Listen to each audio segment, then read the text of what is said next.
ये चुनाव अधिकारी आखिर किसकी शह पर, किसकी शह हासिल है इनको कि कोई इनको हाथ नहीं लगा सकता है कैथल के चुनाव अधिकारी को। ये वही चुनाव अधिकारी हैं जो चुनाव आचार संहिता लागू होते हुए भी चुनाव आचार संहिता के दौरान भारतीय जनता पार्टी के विधायक के इशारे पर प्रशासनिक कार्रवाई को करते और रोकते हैं।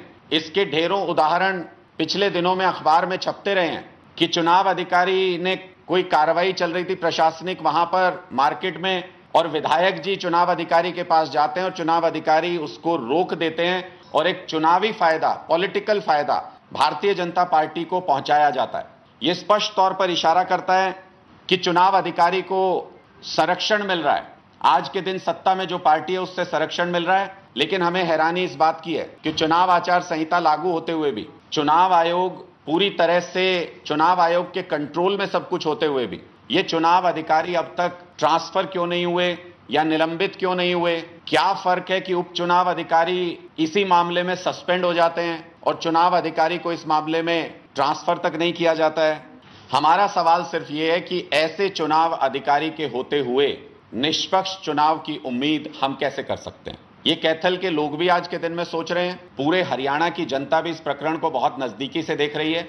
अगर आप देखेंगे जो मैंने अभी प्रकरण आपको बताया कि इनके चुनाव अधिकारी के चर्चे जो हैं वो पूरे कैथल के अंदर मशहूर हैं, अखबारों में लगातार छपते रहे हैं कि किस तरीके से पॉपुलिस्ट मेजर जो भारतीय जनता पार्टी अपनाती है कि हमने जाके रुकवा दिया किसी प्रशासनिक कार्रवाई को, उसमें ये चुनाव अधिकारी सहयोग करते रहे हैं। 5 कर्मचारी जिनको ये कहा गया कि हमने सस्पेंड कर दिया तुरंत प्रभाव से, वो कर्मचारी तो अनुबंधित कर्मचारी थे।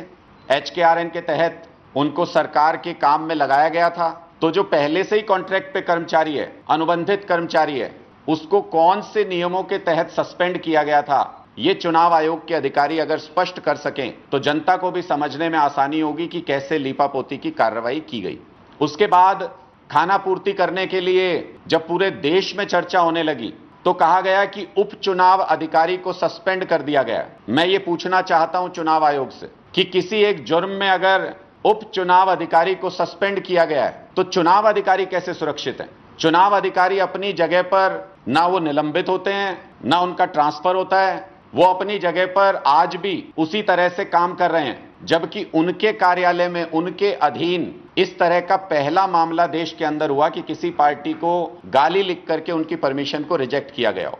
एक निष्पक्ष चुनाव के लिए एक निष्पक्ष चुनाव आयोग का होना बहुत जरूरी है।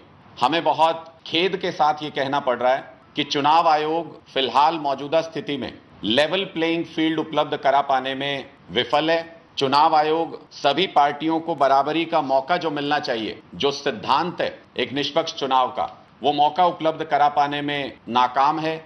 मैं अपनी इस बात को तथ्यों के साथ आपके सामने रखना चाहता हूं।